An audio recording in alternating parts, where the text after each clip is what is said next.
infrastructures. We've spoken about infrastructures in, like we know bridges, sewage, electricity, all the hard infrastructures. You have introduced us to some softer spaces of structures that actually kind of control or enable our being in certain ways. And I'm thinking infrastructures are usually thought of as enablers, but there are also certain sort of overarching infrastructures which kind of play a controlling role, which is usually overlooked in common discourses. In technology, we see that come up quite a lot. Misinformation, disinformation that you spoke about as well. In security systems, taking a children's perspective as well. I'm wondering, where does our agency lie in all these systems that seem to be twirling and twisting around us? I can jump in with that. Yeah, jump in. Because I have always loved the quote about technology not being neutral, right? Like it is neither good nor bad, nor is it neutral. I can't remember off the top of my head. I think it's Kreuzberg's rule or something like that.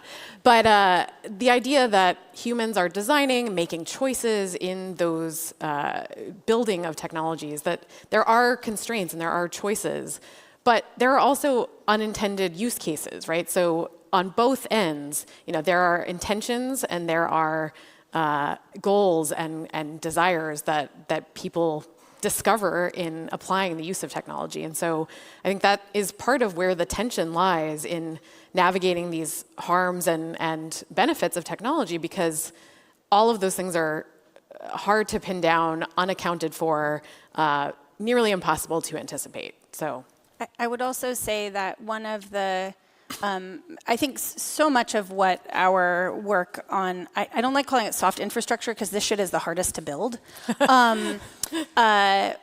We're talking about speaking, like trying to speak the unspoken in different avenues. And part of that is because the vast majority of technology is driven by defense and financial outcome and shareholder value, right? And so its initial sort of inception is to think about scale. And now we have this sort of like, frankly, untested assumption that scale means designing for the majority, when in fact we find that designing for the margins allows you much better markets, right? And I think that's a lot what the last talk really honed in on, is that if you design for the margins, you actually discover you're designing better for everyone than if you're designing for the quote-unquote majority. And so I think we have a lot of these silent assumptions. And like, imagine if architects of bridges were like, yeah, that's probably right. Which is kind of what we're doing. Like, no, if you design for financial outcomes, the market will take care of it. I hear that in Silicon Valley all the time. The market takes care of it. Like I feel like that's like a bridge designer being like, no, physics will take care of it. I actually know about examples where bridge designers I hate to think of that, but I do. I think we physics took care of it. Part of our agency comes from physics does take care of it, but not in the way you'd like. Oh. I think the agency comes from asking the questions in the room, and that takes a lot of bravery, right? Which is why I love coming to this conference, because I feel like these are the brave people in the room all the time who are used to being Cassandra. If that's a reference that you know. So asking the question in the room. Yes, Györgi. Hello. I guess in my case, the 3 layers perhaps that is useful to separate is one, self-efficacy, capacity, and agency. So in recognizing that we do actually have an agency, and capacity is your actual skills and knowledge to do something, but you might decide not to act on that capacity, which becomes your agency. And we often see that under different like market economies, for instance, or cultures, it's not that obvious that even if you have the capacity, you will decide to act. Yep. So that is something, and also that believing that whatever you do, that actually matters. So that's something really key as well. Thank you. Do you have anything to add? I was really inspired about the session from the sessions this morning that was Yeah. in this room as well when Gus talked about time and Valerie about designing for trust, which I think really relates to this as well, that we have been so, the world has been so amazed about designing easy to use services and then just leaving them to the market to kind of take care of the things as we go, because that has been the way of doing things. But then we really put vulnerable groups and children at risk, and it's have we really said okay to that? Is that really how we want to design and develop products and services? I don't. And Marco was answering my question about innovation. What is the innovation? What should we we should design for the people we usually don't design for. That is the next step of innovation. It doesn't actually have to be fast and break things and don't break things.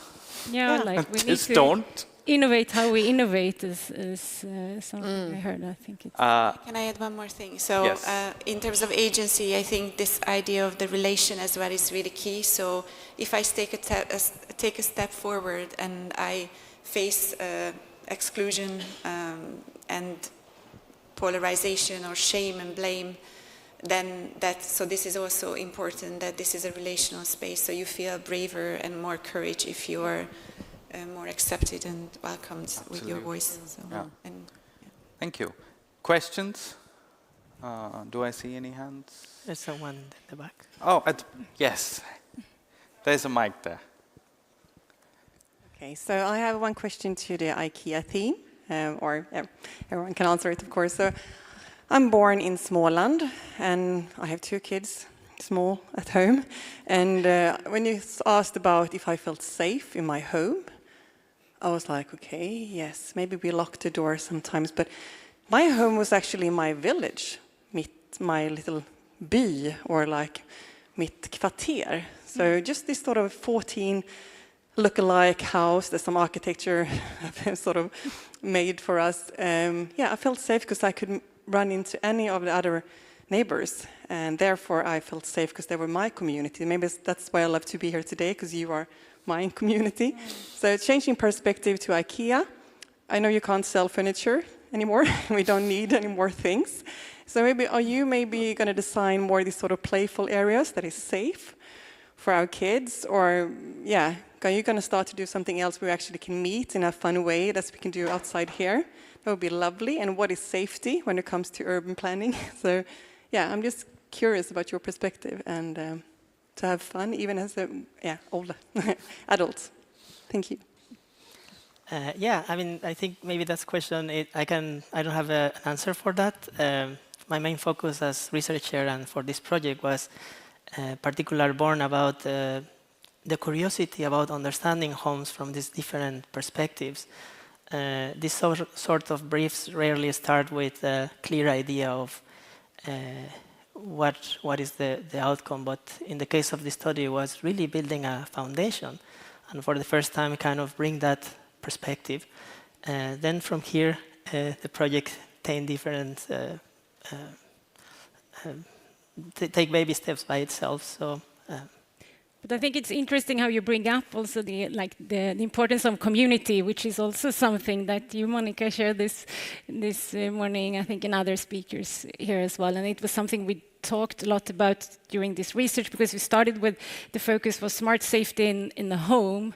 But what is the home actually, and where does those things happen? And all of a sudden we were talking about technical tools like the GPS you can follow, like the adult following her children, and then how to track them. Where is the home? Where does it start? Where does it end? And all of that is just something to dive into. I think it's that IKEA has probably just started on that journey as well. So I'm going to open up for one final question because we're running out of time.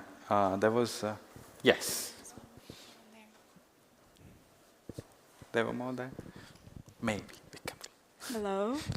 My question comes from the first talk, and I'm gonna give it back to you guys on how we don't become spectators, and I can't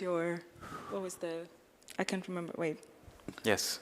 Yeah, what's your form of activism, and what forms are there of activism as well?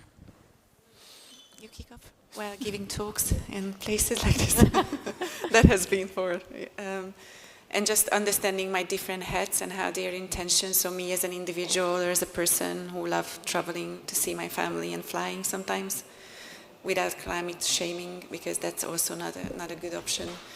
Me as a designer, me as an employee, as a team member, all these different hats, and just believing that it will make a difference. I kind of beyond hope, because people often like, do you still feel hope? I'm like, it's not a question of hope anymore. It's just that you get up every day and do whatever you can to improve. And the beautiful thing about hope is it comes from action. So as long as you're doing something, you will feel hope. Hope dies the day you stop doing anything. Sorry. Go ahead. I was going to add, so we don't want to stop with just collecting people's stories. I think there's the next step, which is, okay, now that we've reflected on our place in the history of tech, what do we do with that now? What do we want next? And so in addition to what you see out there on the timeline and on the website, there's also a series of resources. So things like that are consumer driven, like how do I change my experience, like changing my phone to grayscale so it's less appealing. You can automate that and like have it turn on at a certain time of night and just remind yourself automatically to stop looking at your phone. Or things like, okay, what if you want to buy a dumb phone if you can are someone who can afford to not be on your smartphone all the time, right? That's a certain type of privilege. Yeah. But I think there's the other piece of it, which is those are consumer choices, right? But there's also the collective action effort, which is, okay, how do we change policy? How do we change things like how social media is regulated? How do we change things like with children in mind, perhaps being the greatest lever that we have for organizing, at least in the United States, bipartisan efforts towards regulating technology. And so I think of these all as cohesive levers that we have to enact in all parts. So, yeah. I think it's concentric circles, right? Yeah. It starts with your own personal behavior and your consumer behavior, and it goes to how are you a catalyst in your community? Was it the afternoon talk that trust, no, this morning's talk that trust actually starts with generosity, right? And that we think a lot about what we can offer. And then beyond that, I mean, look, I live in the United States, and for the most part, what they've taught us in terms of civic engagement is like, get out of bed every 4 years and vote, maybe. And that's not working very well because we don't have very high voter turnout rates. And so in the US, what I typically say is like, between presidential elections, pick an issue that you care about and show up to your council meetings and ask a public question of an elected official who works for you about why are things regulated this way or why are these decisions being made. Just one question that, just like you did, you had it written down in your phone, you were ready to go. But that is catalytic action for the people around you as well. Demand generation. Yeah, it's demand gen, right? But pro-social. Thank you. I'm going to respect all of our time and just going to throw this little thing in there. Malmo is going to have a People's Assembly later this fall, and you should look it up and register for it if you haven't already. They're going to select random people to be part of that People's Assembly. No one in Malmo Stad asked me to advertise this, but I think that's very relevant. Very relevant, yeah. And I live in the city, and I really care about it. Yeah. Thank you so much for your time and your patience.